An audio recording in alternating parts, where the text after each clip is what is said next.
Again, going to Texas, the reddest of red states, might seem a little bit unusual, but there might be a strategy here that some others are missing. Mark Cuban would know, a very savvy businessman, became a billionaire for nothing, being that savvy business, and a big backer of Kamala Harris. Mark Cuban with us now. Mark, always great to have you. Thank you for taking the time.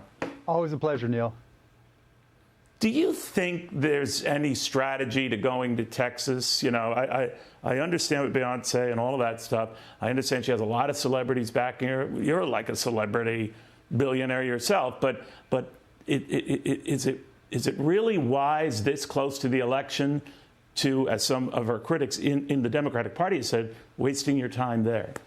No, I mean, where you do an event is less important these days because of social media and just digital media in general. Everything's going to get sliced and diced and put online, and, you know, people are going to scroll and see it. So where she does it, you know, is less important. So let me ask you about some of the things she said that had riled a lot of folks, pounding this fascist theme about Donald Trump. Well, Speaker Mike Johnson and Mitch McConnell in the Senate are out saying she should end this kind of rhetoric, saying here that the vice president may want the American people to entrust her with the sacred duty of executive authority, but first she must abandon the base and irresponsible rhetoric that endangers both Americans' lives and institutions. They're saying she went too far. Do you think constantly referring to Donald Trump as a fascist goes too far? No. I think he's called Kamala Harris a Marxist, a communist, disgusting, not intelligent, et cetera, et cetera, et cetera. The man is the king of name calling. And if you're going to call everybody a name, you better be able to take it. And I can't help it if he's not able to stand up to it. I think what they're referring to, though, and I hear where you're coming from, Mark, is that the two attempts on Donald Trump's life, you know, come at a time when things are pretty tenuous. And that only feeds the negativity, the volatility. Do you agree with that? Yeah, I mean, it's hard to say, right? You know, when you have two idiots that we really don't know why they did what they did, and it was horrific what they did. I mean, you could also make the argument that if Donald Trump tamped down his rhetoric, it would be a lot easier to say the same thing of her. But he keeps on amping it up. And so, you know, again, you never want to see an attempt on anybody's life, particularly Donald Trump, but it goes both ways. Mark, what happened between you guys, you and Donald Trump? You used to speak highly of him, and he of you. Where did it go wrong? I don't think it went wrong. I mean, if he, you know, wants to go to dinner, he wants to have a drink. When he won't drink, I'll drink. You know, we hang out. He's fun to hang around. He's got a great personality. He's charismatic. But I think he was a lousy president before. I think he'll be a worse president this time. And it has nothing to do with personality. It has everything to do with ability. Well, you never know in what he's been saying about you since. Quoting here, Mark Cuban is a loser. He wrote this on Truth Social. Wouldn't take his phone calls anymore while at the White House, and he went rogue, a weak and pathetic bully. He's got nothing going. Really low club head speed, a total non-athlete. I don't know what the total non-athlete thing meant, but what did you make of that? I didn't. I don't care. I mean, but going back, you know, if he's going to, he amps up rhetoric all the time. That's who he is. He wants to be divisive. He wants to be denigrating. And look, I can outdrive him any day, all day, every day. And so, you know, he can come to one of my classes where we do the box jumps and everything in terms of athleticism. But bigger picture, it doesn't matter. And I'm not running. But the fact that he gets all amped up and, you know, finds, you know, a need to come back at me, you know, that tells you his ability to focus. That tells you how much time he spends on policy and trying to learn things. And that really was the underpinning of why I stopped supporting him back in 2016. Because the more I talked to him about policy, the less, you know, engaged he was. The more I asked him what he's been learning, there was always a non-answer. You can't find a time where you said, wow, that was really a nuanced position and conversation with Donald Trump about this or that policy. It's always just talking points and sound bites, no depth at all, ever. So he has to resort to True Social posts. You're not a fan of those posts, I guess. But let me get your take on where he's got the backing of at least half the American people. So a lot of them see maybe all of these flaws, or whatever you want to call them, and his mannerisms and his temper and all that. Maybe they see some of the dangers if he comes to office, that he would be vindictive. We just don't know. But are you saying that if he were to become president, some in your party have said, I don't even know if you're a Democrat or Republican, I'm not, I'm that independent. they would leave the country. They would leave the country. Is that a little crazy or extreme? Yeah, that is a little crazy. And I've heard Republicans who tell me in Texas that if Kamala wins, they're leaving the country too. But just listen to what Donald says. Mass deportations, showing up and doing, checks on the street to see if somebody has their papers right. He's talked about the enemy within and going after American citizens. He has no care for freedom of speech. He wants to take away the license of CBS, even though CBS doesn't even actually have a license. Their affiliates do. I mean, that's just who he is. He doesn't get into any details. And so it's going to engender a lot of extreme responses. But your candidate engenders some extreme responses too, right? And you've been critical of sometimes the way the message gets out, not necessarily the underlying message. I hope I interpret it correctly. Yeah. But you had said that the Harris team, well, they're not great salespeople. What did you mean by that? I mean, look, we've all had to deal with people who are just consistent, nonstop salespeople. They're just relentless, and the content really didn't matter to them. They're just going to bother the hell out of you. That's Donald Trump. On the flip side, we've also dealt with salespeople who maybe aren't salesy, in that regard, but the content and the product and the service is great. That's the difference between the two of them. Donald Trump isn't about content. He's not about substance. Kamala Harris is. Donald Trump, he's going to sell, and, more power to him. But the good news is Kamala has a better product, so it's an easier sale. So she doesn't have to be as relentless a salesperson as Donald Trump is. When a lot of Americans are polled on the candidates, as you know better than anyone, Mark, they long for the days of Donald Trump, at least the first 3 years of Donald Trump. COVID, of course, everything was off kilter then. And there's been criticism of how he handled COVID itself. I think you've been among those. But that they miss those days. They miss the low inflation. They miss the soaring job growth, even though Joe Biden's had pretty soaring job growth himself. But are they getting it wrong when they are leaning to that? Are they missing something? Because they would turn around and say you are missing something. Of course, but I do think they're missing a lot. I mean, we had more deaths in the military under Donald Trump. We had riots under Donald Trump that he refused to take responsibility for. And when he tried to take some responsibility, his line was, when the looting starts, the shooting starts. He wasn't trying to diminish that at all. We had January 6th. I mean, think about it. The person closest to him in office, Mike Pence, people were chanting, hang Mike Pence. If someone was chanting, hang Neil Cavuto, I would do anything to help you, Neil, and I'm assuming you would do the same for me. If he doesn't have the character to be able to stand up when somebody is screaming to hang somebody he knows, that's just wrong. You can't just dismiss that. You can't just dismiss him saying he wants 10,000 whatever votes from Georgia. You can't just dismiss, the fact that when there was a bombing, it was Syria or Iraq, I forget, and there were 200 service people who were injured. Many of them had traumatic brain injuries, and he said they're just headaches. I can go down a long, long list of things that people, don't remember.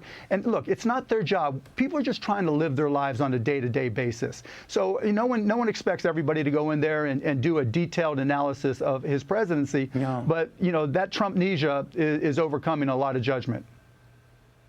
Still, this administration criticizing anyone on foreign policy or soldiers or deaths in light of Afghanistan and that horrendous pullout, that's kind of standing on a glass house. Afghanistan was horrific, right? Neil. There's no question it was horrific. But when you look at the actual numbers, fewer people have died, American soldiers have died under Joe Biden than under Donald Trump. And that's just a fact.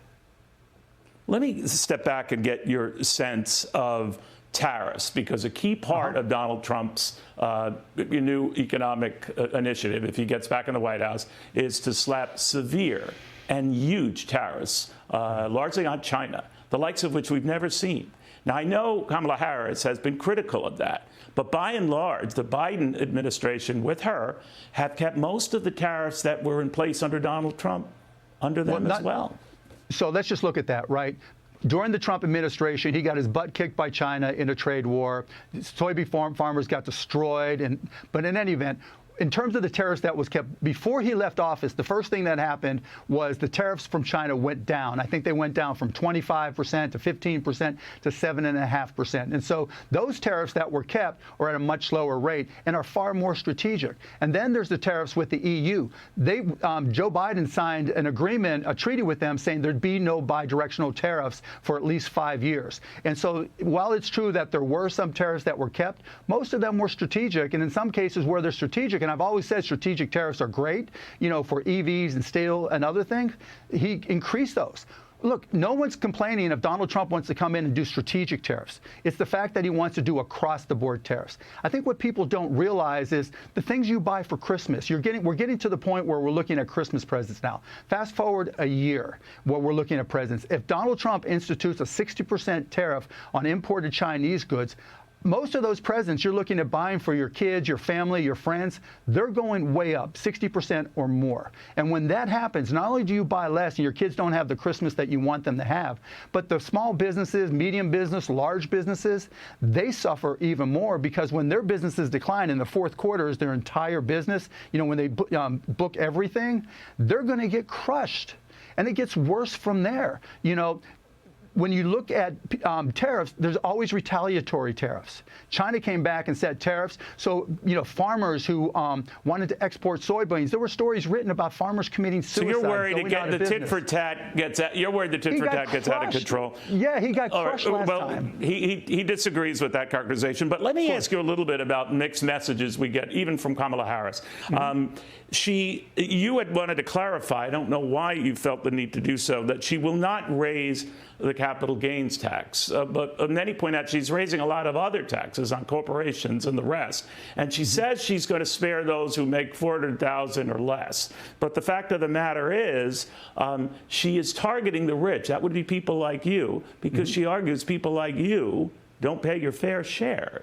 So that's got to trouble you somewhat, doesn't it? No. So let's go through. So what she's not doing is she's not going to do a tax on unrealized capital gains. That was in Joe Biden's budget. It's never, ever been proposed. It was wrong when he put it in there. It's still wrong. It's not going to happen. So that's one issue. Two, she says she's raising the capital gains tax to 28%. I can live with that. That's not going to change anybody's behavior. Corporate taxes, let's look at what's going on there.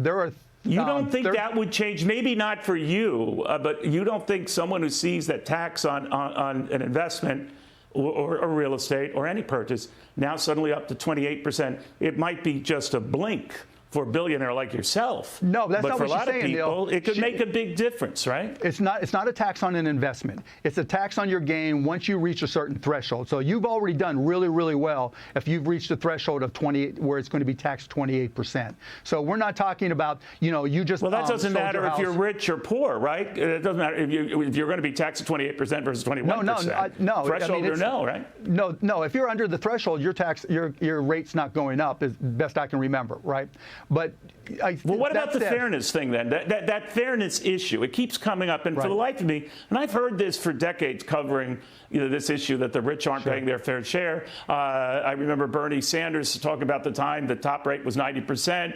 We're a long way from there, Neil, he would say. Then it got down to 72%, and 40, wherever we are. I think we're 37 now is the top rate. And I'm just wondering, what do you think is a fair take for the rich to pay? It's really contextual. When our deficit is where it is, you're going to have to charge a little bit more. If we get the deficit down lower, and the deficit's been dropping the last 3 years, the percentage of GDP has been dropping the last 3 years. If we can get it lower, then I can make an argument that there's no reason to raise them. But that's part of reducing the deficit.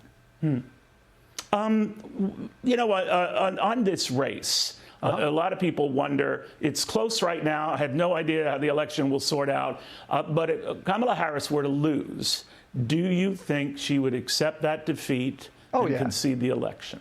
100%. No question at all. Do you think Donald Trump would do the same if he No lost? chance at all. No chance. None. So you're very convinced, because they do have batteries of lawyers each side, who seemingly poised and we're like a coiled spring that pounce whatever the results are, right? Yeah, but one trusts the rule of law. The other one does not trust the rule of law. So your sense is that Kamala Harris, even if she lost a close election, she would acknowledge that. And since she is the vice president, she would have to put the finishing stamp on the Electoral College vote, and she would agree to do that. Absolutely, 100%, no doubt in my mind. All right, let's turn it around and see if she gets elected president. What cabinet position will Mark Cuban have? None. Absolutely none. I don't want one. I don't want to work for the government. I have a company, costplusdrugs.com, that's killing it. We're changing healthcare. That's one of the great things about Kamala Harris. You know, you've heard her talked about PBMs, pharmacy benefit middlemen, and really taking a hammer to them. You've seen her talk about transparency, which will reduce the cost of medications for families and households by 20, 30% or more. You know, I think I can have more of an impact on healthcare in general with costplusdrugs.com and just doing what I do as an entrepreneur and CEO as opposed to working for the government. So you wouldn't have an Elon Musk role in a Trump administration. I think Donald Trump has said he would be his cost cutter secretary. Yeah, but look, even Elon's got it up. Yeah, you know, to me, I would follow the law and say if I wanted the cabinet position, which I don't, I'd have to divest everything that I'm doing, and I don't want to do that. I don't see how Elon actually has a cabinet position or a real position inside an administration because of all the conflicts of interest that he would have. I mean, I don't see how that works. Now, you know, in the past, even with Donald Trump, I've been an advisor. I helped him, you know, I helped Peter Navarro find a company in the United States that did masks and helped them grow. You know, I helped Donald Trump when they were talking about health care and getting rid of the ACA. You know, I pray that he is not president, but you know, I'll do what I can to help my country first, second, and last. Mark Cuban, always a pleasure seeing you. Don't make yourself a stranger. Thanks for having me on. It's always a pleasure. Mark Cuban. Always remember, Mark, was when FBN started, just with the same when FNC started, we had virtually no viewers. He would come on and talk to us. Sometimes we would lie and tell him there were many, many more watching than was the fact. But whether you are a Republican or Democrat, that's a pretty bold thing to do.